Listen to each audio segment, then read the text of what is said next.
Welcome to Songwriters from Here and Away. This is the show that focuses on new and established songwriters from Atlantic, Canada. Hello, and thanks for tuning in. This week's show is featuring Ruth Manning. We recorded Ruth at Pizza Lupa up in Wolfville, Nova Scotia. We had Mike Glenn doing some chatting with her. Also on the bill are Glenn and Trigano, who is Mike Glenn and Nancy Trigano, and Kimberly Matheson. So they'll close out the show today. Stay tuned with Ruth Manning. We love to learn about the lives of the people that write the music that we listen to. And so we're going to be exploring some of the journeys of our incredible Nova Scotian artists. And today's featured guest is really the epitome of East Coast storytelling. She's a lifelong resident of Annapolis Valley. And she's an incredible vocalist who was actually inducted into the Nova Scotia Country Music Hall of Fame. Whether she's leading her fantastic band, the Prospectors, or sharing her quietest, most vulnerable truths with just an acoustic guitar, her music connects deeply through the heartfelt original music that she writes. So, Ruth, we're gonna dig back. We're gonna go back a little bit first. We're gonna begin talking about where it began for you, and I'm gonna focus a little bit on the Best Girls era. Mm-hmm. So this is when you grew up singing with your sisters, Judy. Yep. Okay, Yep. I spelled it wrong. Yep. Judy, and Kim in a group called the Best Girls. Yep. So my last name was Best. That's where that comes from. Yep. Okay. Wow. Yeah, Actually, girls. I only know the Mannings, so that's all right. Yep. We're learning. So how did singing with the family so early shape your ear for country music? Well, I grew up with it, and I literally was born into it. So somewhere, I asked my sister the other day, do you still have the cassette? A few years ago, we found these cassettes that my dad used to record us as we were singing, and it was them singing, and you can hear this very little person in the background going, blah, blah, blah, trying to sing and not even able to talk yet, and that was me. So I didn't have much choice. 3 older sisters, they were already at it, and it started with 1 and then 2 and then 3, and I was the last one. So yeah. So I literally jumped into that group, and I was the shy one, believe it or not. Was there like a song or something that you guys were doing that really lit it up for you at that time? It was anything. I mean, we lived to sing. After supper every night, we sat down in the living room and sang, and that's just what we did. Who played piano? Nobody at that point. Oh, yeah, okay. I did that later, but my sister played guitar. My oldest sister played the guitar, and yeah, so we just focused on the singing. So you spent 18 years performing with the band Triple Time after that, as you grew older. Yep. Before stepping out into your own band, which is now the Ruth Manning and the Prospectors. I think that started in 2016 or so. That's right. Yep. So what was the ultimate push to launch that project? Well, I think it was just, I played with that one band for a long, long time, but nobody knew who I was. I was just part of that band. So it was time. I was making more music. I was recording more music of my own, writing songs and so on. So it was time for people to know who I was. And yeah, just time to do something a little different. I was kind of outside of a band for a while, and then we put this band together. Members have changed a little bit over time, but yeah, we're still going, and so this is the 10th year. You started to find a little bit of your identity at that point as a songwriter as well as. Yep. Yeah, I had written some stuff before that, but it's just kind of coming together now, and the group's just gotten better over time, for sure. Yeah, and you did most of your writing in the Valley. Yeah. Any chance that the Valley has made an influence on the kind of writing that you do? Oh yeah, for sure. And I mean, growing up on a farm too, right? It's, that's country life. So there's all kinds of songs about that. There's all kinds of songs about just, the scenery, some of it, and just the experiences that you have growing up in that way. So any big influences? Maybe any Nova Scotian influences? Yeah. Well, I think about Anne Marie, and it's hard to believe that she's 80 years old and still looks amazing. She just turned 80. I saw her on the Junos the year before last, and wow. And they did a big tribute to her at the Opry this past year too. And phenomenal music. We used to sing some of her songs, and then just anything country. My dad always watched and listened to country music, and that's what we lived and breathed, I think. Did you ever get a chance to meet her? No, I haven't met Anne. I Not actually yet. was looking at, I saw a commercial about the Anne Murray Center, and I thought, I should go there and see. So looking at the songs that you are writing, and maybe even some of the earlier stuff that you have, your music is really known for its deeply personal, balancing themes of pure happiness and profound grief at the same time. You're really moving from one place to the next, and your topics are really great, honestly, because you sing about simple things, and then you sing about really deeply personal things at the same time. When you're writing, do you find that the process is therapeutic for you, or is it something that you're doing that's reflective, or is it how does that process work for you when you're writing? Yeah, well, it's definitely therapeutic. Like, even the song "Almost Home" I wrote about my mom after she passed away. Ooh, that was a rough one.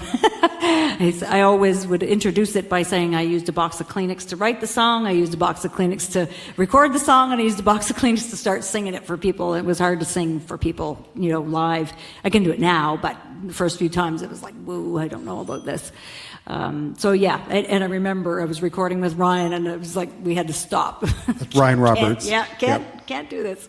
So yeah, definitely therapeutic. I mean, it's like you got to get that emotion out in some form, and hopefully it resonates with other people too, because they're going through the same thing.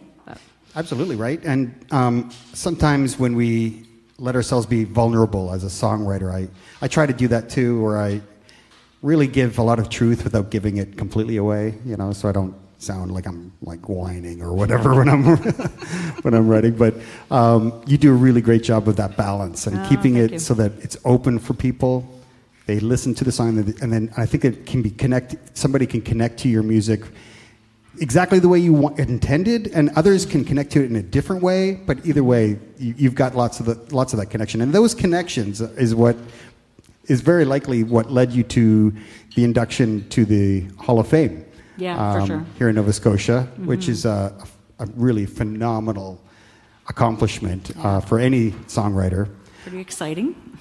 What went through your mind when independent music hubs from Nashville to Holland began recognizing a singer-songwriter from small-town Nova Scotia? Well, it's pretty amazing, actually, to think that, I'm always sort of self-conscious about the song before I sing it to anybody. It's like, I'm not sure this is any good. Then you put it out there and you see, okay, what are people going to say? And when you put something into those kind of competitions and actually, win those awards, it's pretty amazing, because obviously something must be okay. Kind of validating, right? It definitely is, yeah, for sure.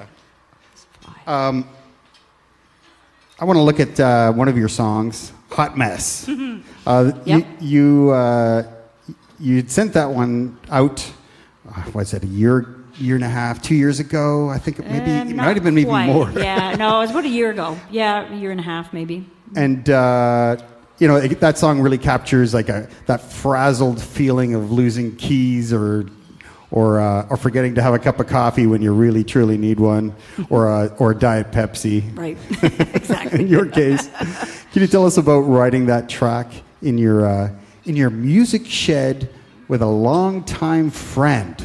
Yeah. So Tara Spencer is a great friend. She and I worked with Ryan Cook.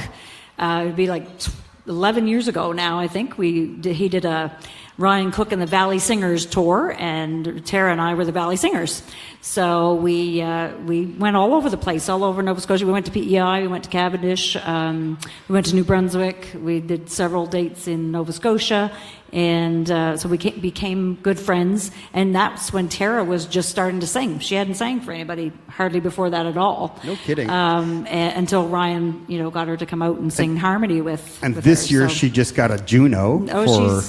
She's amazing. She's won Canadian Folk Awards and Music Nova Scotia, all kinds of things, East Coast music. So, yeah, and she's She's sweet. So yeah, we had a chance. We had always, I'd said, we need to write together. And anyway, we finally made that happen. Found a time that worked for both of us, and it was kind of in the middle of winter. And she came to my place, and we just sat down. I had the idea, and it was funny because she and Ryan Cook had actually started to write a song called "Mess" before that, which there were similarities to it. But anyway, we took our direction, thinking about ourselves when you're feeling frazzled, but also other people that we might know that might be a little frazzled at times or whatever. But we had lots of laughs as we wrote that song, for sure. It was good fun.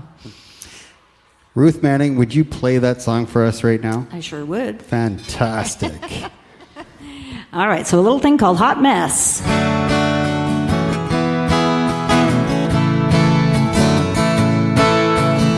She's on the wrong side before she gets out of bed. You can smell the smoke from the wheels turning in her head. Hot coffee spilled down her new blouse. Already a hurting you before she leaves the house. Can't find her phone, can't find her key. Can't find the forest for the trees. Running right to the line to make it on time, but her internal clock is 20 minutes behind.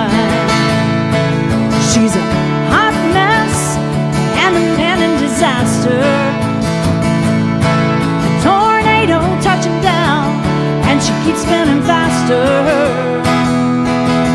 She's a wildfire, a call for distress. She knows who she is, be the first to confess that she's a real hot mess.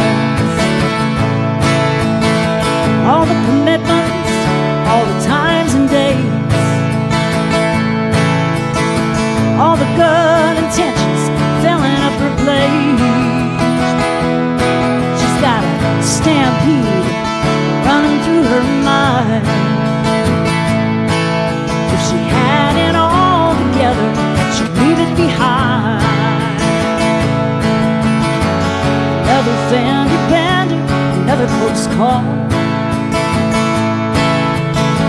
Where chaos lives, she's in the middle of it all. She does the best that she can when it all hits the fan.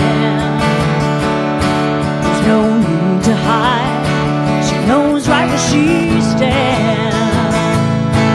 She's a hot mess, an impending disaster. A tornado touching down and she keeps spinning faster. She's a wildfire, a call for distress. She knows who she is, be the first to confess that she's a real hot mess.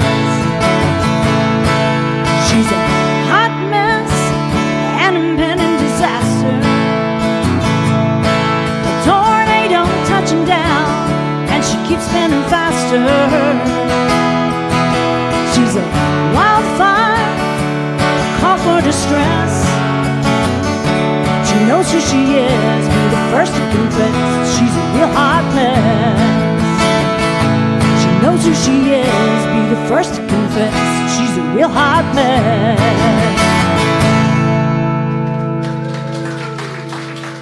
Oh, thank you so much.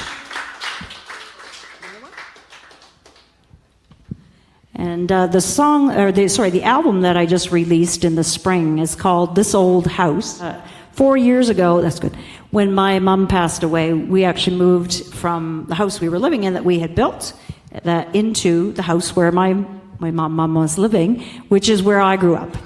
I grew up there, my dad grew up there, his dad grew up there, and so on, it goes. And so the house is about 250-ish years old, something like that. And so I've kind of got into some of the history of it, and you can kind of sit in that old house. It's not fancy, but and start to think about all those kids that were raised in that house and born in that house, many of them, and all the people that have kind of been through those walls, and if the walls could talk. But anyway, I wrote this song called "This Old House," and it tries to capture some of those thoughts.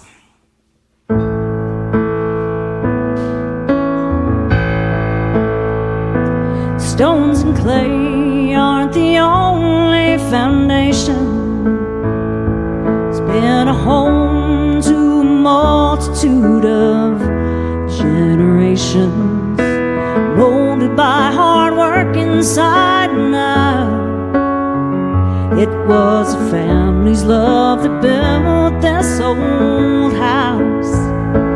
This old house is where so many children ran and played, slamming screen doors, mama scolding. Some things changed, but some things stayed. Love and laughter, along with countless happy ever afters, are still ringing through the rafters here today in this old house. It's not fancy and it's not at all pristine. You won't find it in a Better Homes and Garden magazine. A treasure for its story, there's no doubt. Can't put a price tag on the love in this old house. This old house is where so many children ran and played, slamming screen doors, mama scolding. Some things changed, but some things stayed. Love and laughter, along with countless happy ever afters, are still ringing through the rafters here today in this old house.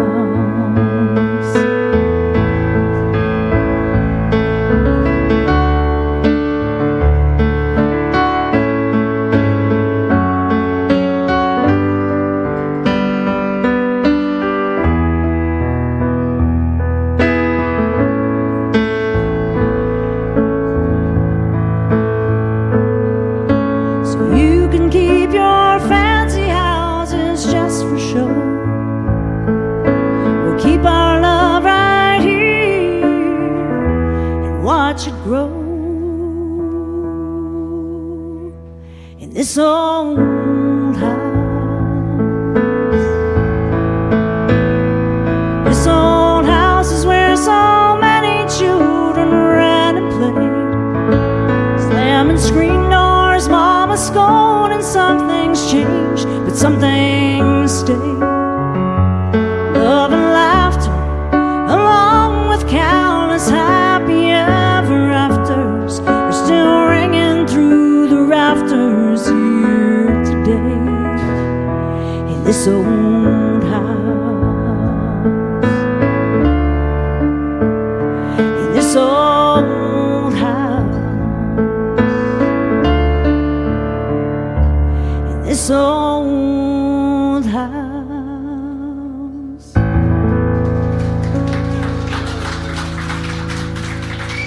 Thank you. Thanks so much. And if you actually buy a hard copy of that album, on the inside of that CD cover, there is a picture of the house just about 100 years ago, which is the oldest picture that I could find. Before that, there are no pictures, I don't think. But it's kind of cool to have an actual picture of the house inside that album. So. You're listening to Songwriters from Here and Away. This is a live recording, recorded at Pizza Lupa in Wolfville, Nova Scotia, and host Mike Glenn is talking with Ruth Manning. Look us up online, www.sfhaa.ca. And now back to Ruth Manning with Mike Glenn as our local host. You just performed a song right now, just all by yourself, solo, but you have a band. I do. And that's Ruth Manning and the Prospectors. I just learned that because you live in the area of Prospect, yes, That makes perfect sense. What a beautiful Nova Scotian connection. Right. Not the prospect that's near like Peggy's Cove, but prospect that's just up here on the mountain, not far from here. So your band right now is Joel, Bob, Andy, and Scott. Yep. So it's so 5 of you all together. 5 of us, yeah. And how does the dynamic shift when you're switching from sitting here on the piano to when you're in front of the band? Well, I'm more at ease when I'm with the band, and we all have a lot of fun. We feed off each other. These guys have all played for a long, long time. Bob McDonald is in the Hall of Fame as well. He's the steel guitar player. The other guys should be in there. I've heard him. Phenomenal. So, yeah, Actually, at your last best, show. Yeah, he's the best steel guitar player in Nova Scotia and beyond, I think, for sure. And his father was a steel player too, so he's played forever. And a great musician. Andy is a fantastic musician. The bass player, he plays, he sings, he plays guitar, he plays steel. He plays all those things too, but in our band he plays the bass and does it super, super well. Joel is a monster guitar player, very modest guy, very quiet guy, but great guitar player. Nobody better as far as I'm concerned. I've been to Nashville. I've listened to lots of people there, and he's just as good as any of them. So he wouldn't say that, but I would. Well, it's because you're on the air and it's being recorded. Yeah, that's right. Yeah, and Scott, he's a great drummer, a great guy. Yes. Yeah, no, all of them. We're a family, really, and that's what it's about for me. That makes a big difference when you can actually work and love the people that you're working with. Yeah. That's has to huge. be that way. Yeah, and you've written 7, or is it 8 full albums? Actually, this 8. new one makes 8. Yeah. Yeah, that's what I thought. Yeah. But by day, you're living a bit of a double life, almost like Batman or something. Because during the day, you're also a rock star at the school board, AVRCE. So you've got 2 halves of Ruth Manning. How does one part of your life inspire the other? That's a good question. I think it's a balance of, when one weighs heavy, then you've got the other to pour into. I kind of feel like that. Sometimes it's the music would lift me up, and then I can go back and do some of the other heavier work. Or sometimes the music gets frustrating. Well, I've got the other things to kind of focus my attention to, and the seasons throughout the seasons of the year and the seasons of life. There's the ups and downs, and so there's times when the education stuff had to take precedent over other things because stuff had to be done. So there would be times when the music had to kind of be off to the side, and then it was like, no, I'll come back and pour some time into that. But music is what feeds me, I think, and so I've always tried to make time for it. And people have said to me for years, "How do you have time to do all the things you do?" I don't know, but I just do them. That's all I can say. But I feel like I have to. It's much a part of me. The music is that if I didn't do it, it wouldn't be me. So. I didn't add that you also have a farm. Yep.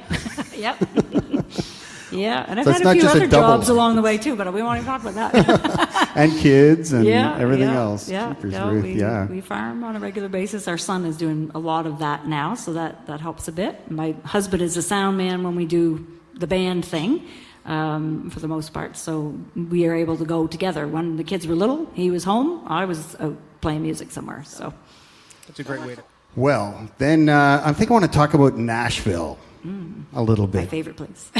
Well, you've been visiting Nashville a lot in the last decade or so. Or is that 20 years? Is that 20 right? Years, For yeah. 20 years, you've been visiting Nashville. I remember last year you jumped in the car over March break. A couple of years ago, yeah. And you drove to Nashville, did some work over there, and then drove back to Nova Scotia and went to work on Monday morning. Yeah, exactly. All like you, same as normal. Yeah. Here she goes, and she was in the car for 3 days. That's a lot.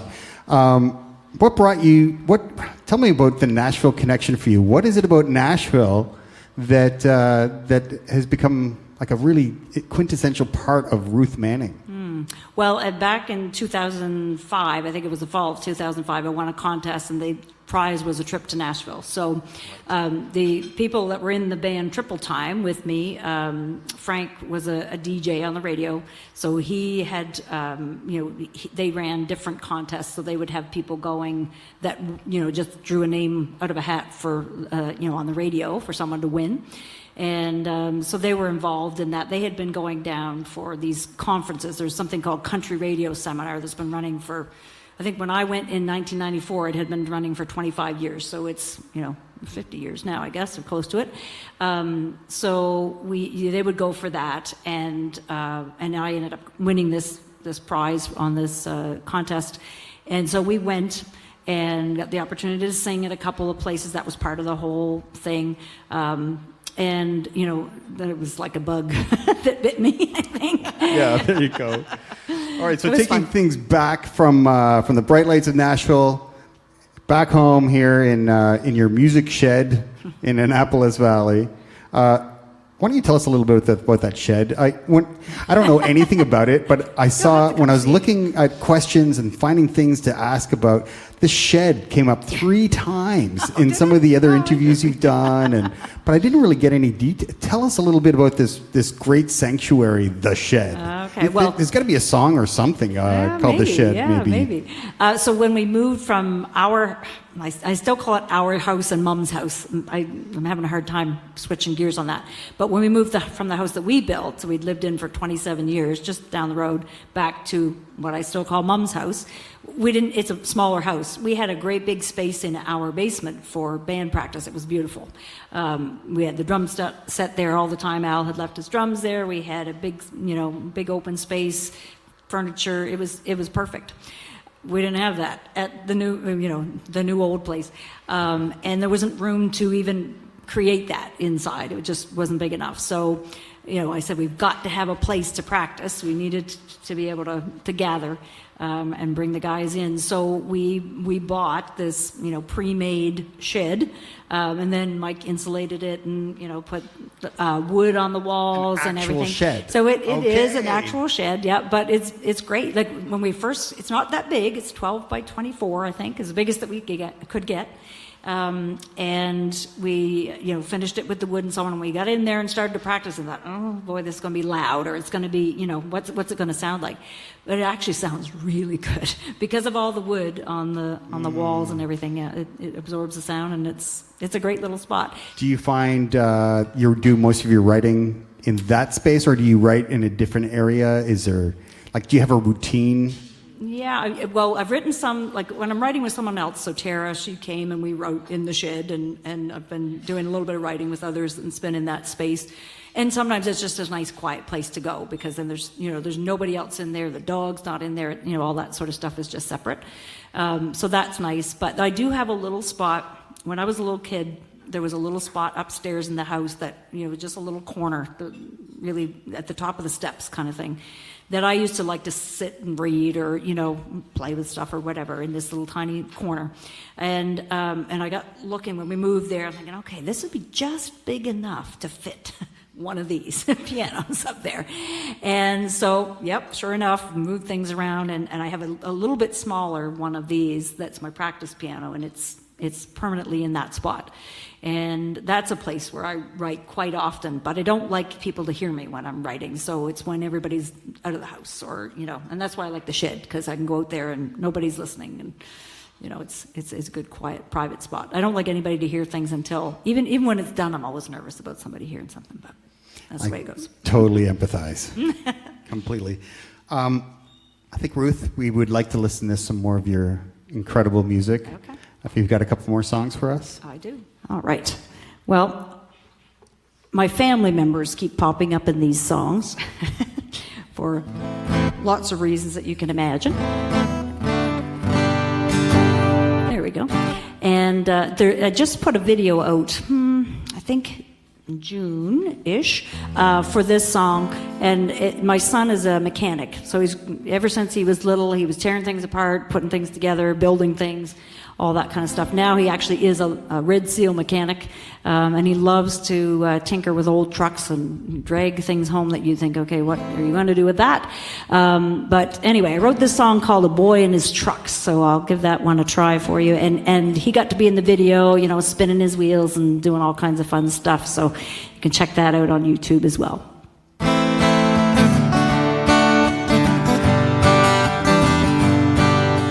Power to stop traffic with her blonde hair and her smile. He didn't even notice, he just rolled right on by. No room in his heart for any girl that he could see. His love was revving engines in an old Ford. The older the better, they're worn and they're weathered. You might think he's down on his love, but she's not keen on riding, and he'll just keep driving. Nothing in the world's gonna come between a boy and his trucks. Well, even if his buddies say that right there's perfection, he's likely to come back at them with some blunt correction. You see, he's not interested in those girls that flirt. He'd rather be out rolling coal and spinning in the dirt. The older the better, they're worn and they're weathered. You might think he's down on his love, but she's not keen on riding, then he'll just keep driving. Nothing in the world's gonna come between a boy and his trucks.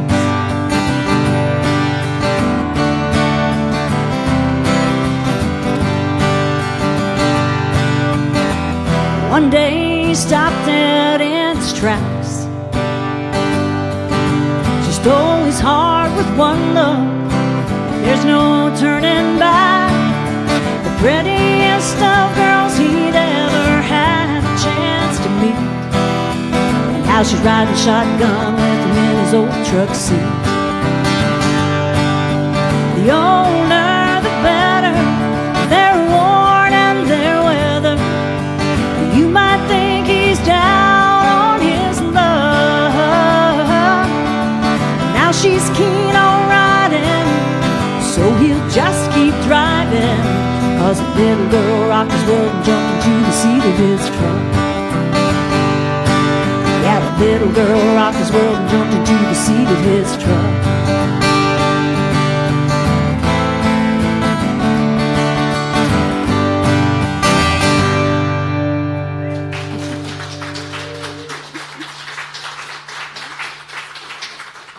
All right, thank you so much. So check out that video. It is kind of cute. My son Jesse is in it, and his girlfriend is in it too, so it's kind of fun. He's been in some videos before, and actually, he's in a video for this song. Sorry, I confused Robert by putting the guitar down. Now I picked it back up again. I changed my mind. There we go. So Jesse, when he was quite a bit younger, was in a video for this song. I still do. I sing at a Remembrance Day ceremony in Berwick most every year. And I sang that, you know, it felt like I was singing the same songs every time. And so one year I thought that it was the night before Remembrance Day. I thought, I should write a song for that. So I came up with the song the night before, and it happened to be this one, and we created a video with this as well. It's called Unsung Heroes.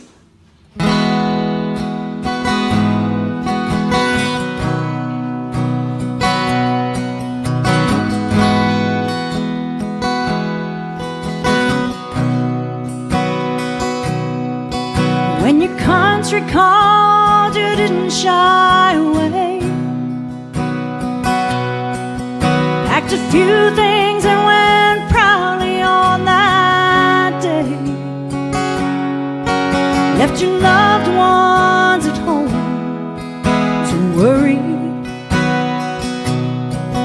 But when duty called, you knew Unsung heroes, unsung heroes, who gladly made the greatest sacrifice. Unsung heroes, unsung heroes, who fought for me and paid the highest price.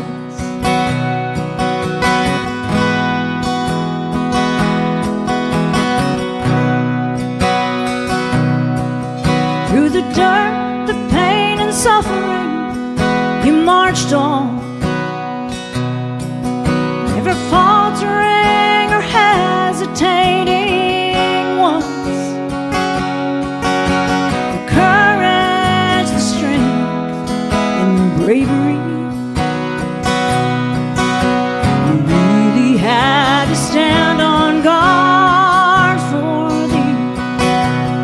Unsung heroes, unsung heroes, gladly made the greatest sacrifice. Unsung heroes, unsung heroes, who fought for me and paid the highest price.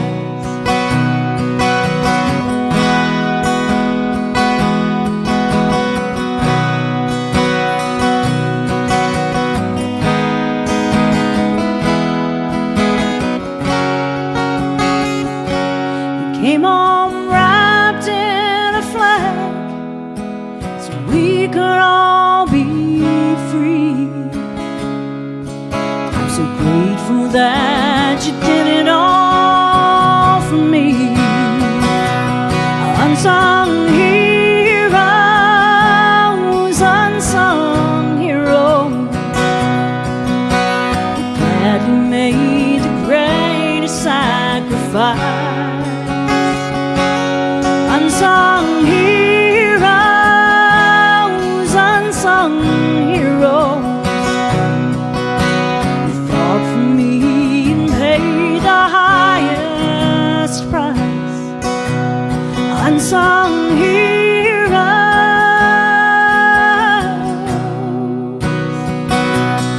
unsung heroes,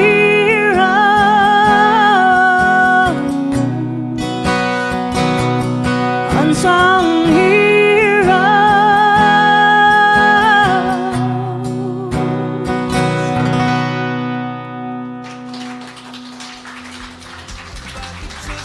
Thank you.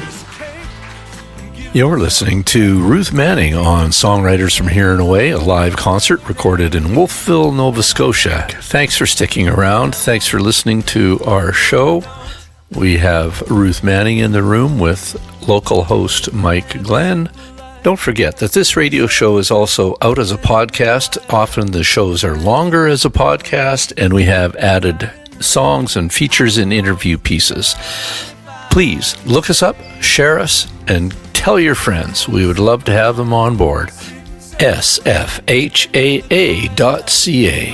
And we have one more song coming from Ruth, and then we'll turn it over to Kimberly Matheson and Glenn and Tragano. We talked about Nashville and sort of how Nashville calls me not literally, but figuratively, I'm called to Nashville every so often. I get the itch to get there. And many years ago, I don't even know how many now, probably a dozen or so, I wrote this song about that. I had just come back from Nashville, and it was still calling me back. So this is called Tennessee Calling.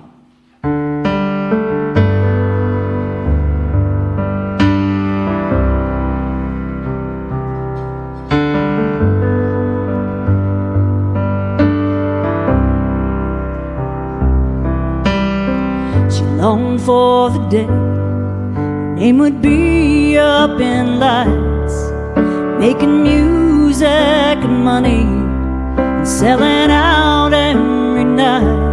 The ties that bound her kept her close to home. But those crazy dreams wouldn't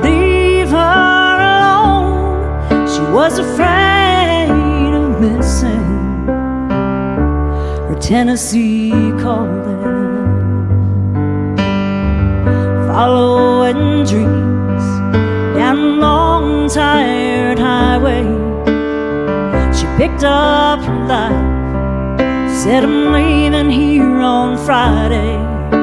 It seemed so right that she'd soon be gone. 2 short months later, she was dialing that phone. She said, honey, I miss you. It's Tennessee calling. She said, it's Tennessee calling. I couldn't leave you behind. And now I'm done falling. I've made up my mind. I'm here to admit I need you all night.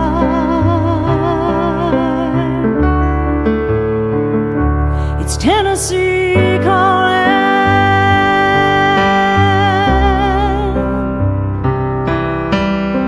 He hung up the phone, knew what he had to do. He could not ignore the call that just came through. He needed to see her, wish he hadn't gone. He realized just then he didn't want to be alone. He said, I'm not gonna miss my Tennessee calling. He said, it's Tennessee calling. I couldn't leave you behind. And now I'm done falling. I've made up my mind.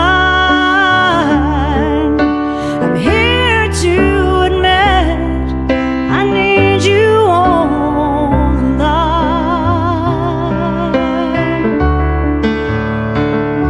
It's Tennessee calling. He said, I'm here to admit I need you all night. It's Tennessee calling.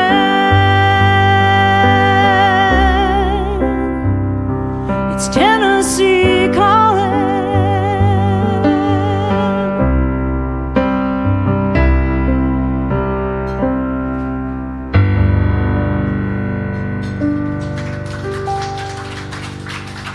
Thank you. That was a song that when I wrote it, I wasn't sure it was going to be good enough to record. And now it's become one of my favorites. Please give it up one more time for Ruth Manning. Thank you, thank you. Check. What an absolute joy having you on stage here with us, Ruth. I'm very sad to say that this part of our show is now coming to an end. All good. Honestly, I'm just so happy to share the stage with you. So Thank you please, so one more much. time, Thanks for having me. Ruth Manning. Thank you. Thanks for joining us, folks. We appreciate it. So this part of our show, this is where we transition a little bit from the current vibe with that Ruth set up for us. I want to introduce you to Kimberly Matheson, who is she does a lot in our community for music. Yeah, I'm really pleased to have her up again. So thank you. Please, a big hand for Kimberly Matheson. I was producing an album a few years ago up at the Hubman Brothers Studios, and it was November, and it was really warm, and we took a break, and we went outside, and it was a full moon, and there was just this big halo around the moon, and it was inspiration for this song. It's the title cut from my third studio album called Sweet Spot.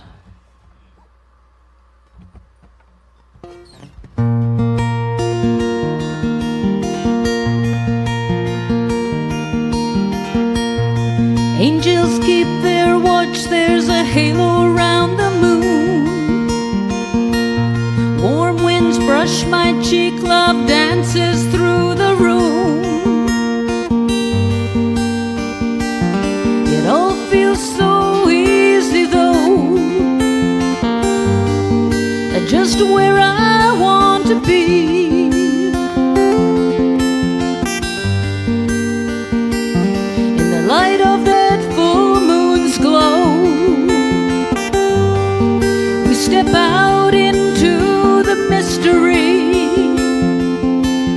caught.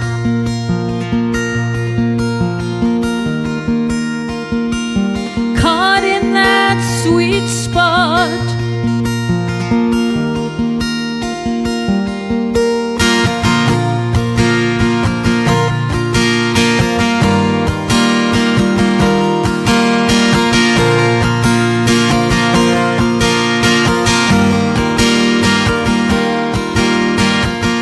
Everything unfolds exactly as it should, and all the heartache ends up working for the good. Nothing's broken, no, there's nothing here to fix. From your joy, there's so much you can give when you're caught.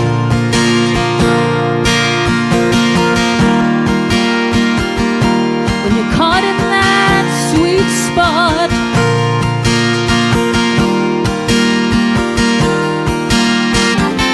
Mountains are climbed, but one step at a time.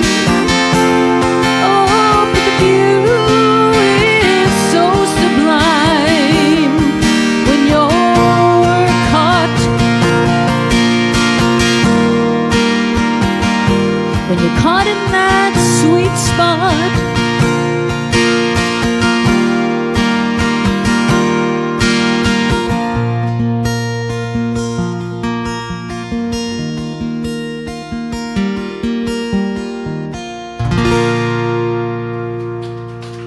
Thank you. Thank you so much. Thank you so much, Kimberly Matheson. Wow, what a treat. Beautiful. All right, I'm going to invite Nancy Trigano to come up, our very last part of our show tonight. All right, so we have a new project, Nancy and I. I met Nancy through a friend, I guess around, it was a Night Kitchen show. And I wanted to play a new song that I just finished, and a friend of mine said, you know what would be amazing is if Nancy Trigano joined you. And I hadn't met her actually at that point. This is back just before Christmas. And honestly, this is an incredible human being right here. She's a terrific person. And thanks, Mike. And a wonderful, wonderful songwriter. And anyway, we're going to play one of her songs. And then we're going to play a song that we just collaborated on.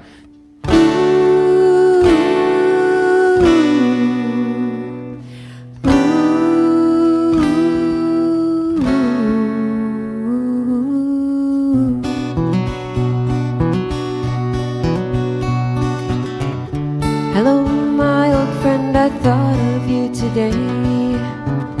It's been years, but it seems like yesterday. So many memories, they carry me through. The load gets lighter when I think of you. We tried new things, we sprouted wings, we made questionable choices. We lost, we won, we came undone. We tried to find our voices.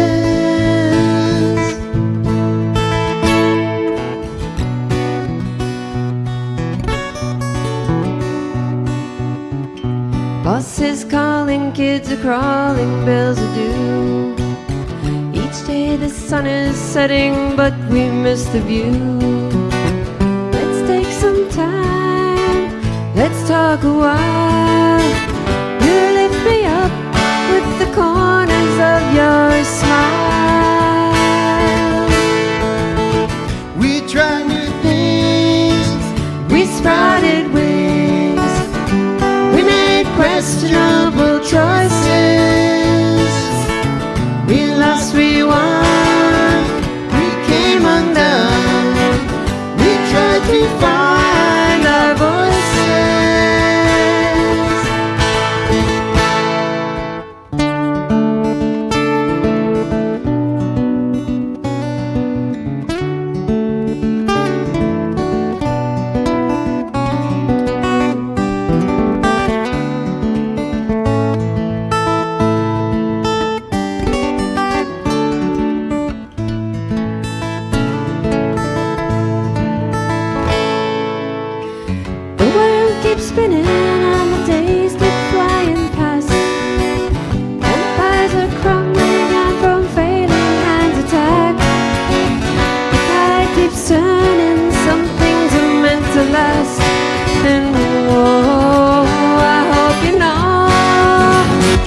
got your back.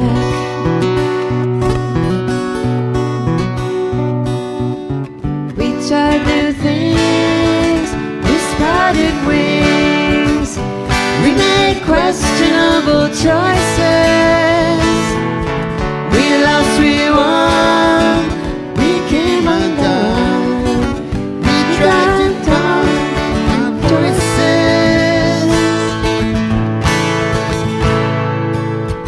We tried new things, we sprouted wings, we made questionable choices.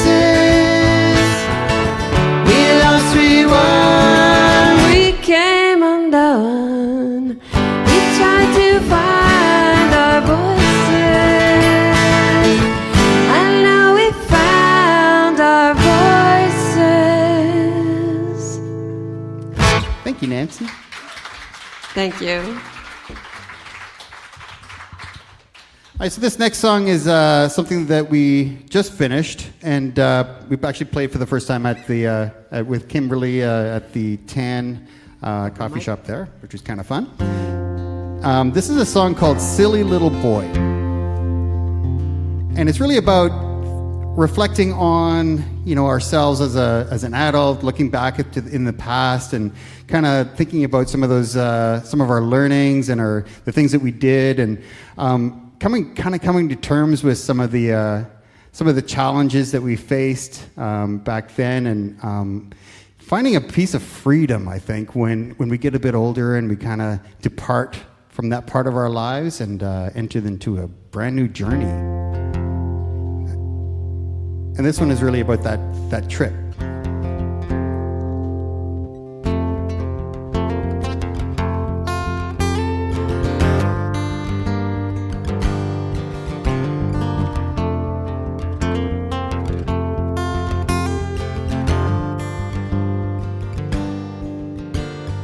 Free for the moment, feet in the sand. Bring me to water, I'll drink from your hand. Sit under the sun and let's make the best of it. Escape today. When the pain comes, it's not easy, but I don't think it's supposed to be. Silly little boy's got hold on me. Chasing shadows in my room. Silly little boy's got a hold on me. Gonna find my way without you.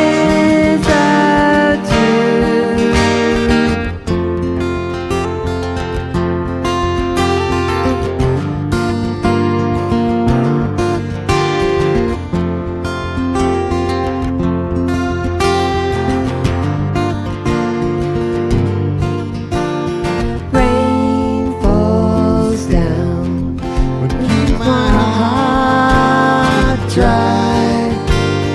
Wait for the sun, keep my hope alive. Seas are high, and I can't deny foolish. So please understand.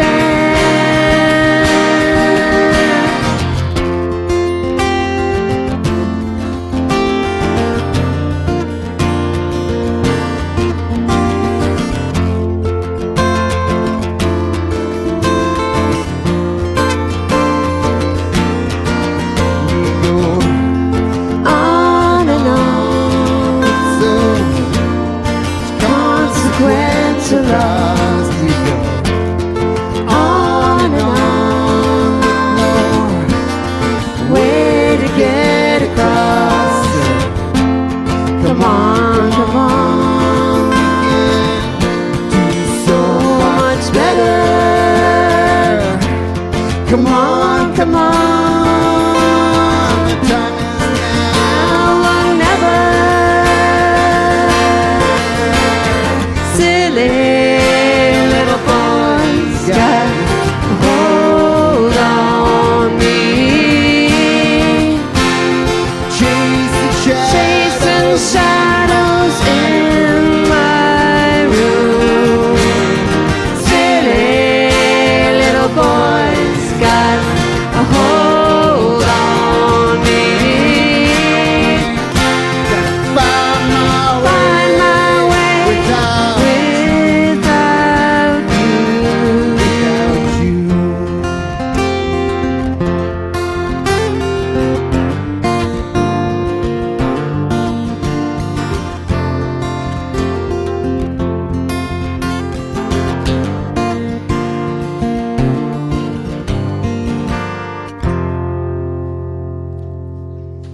Thank you so much.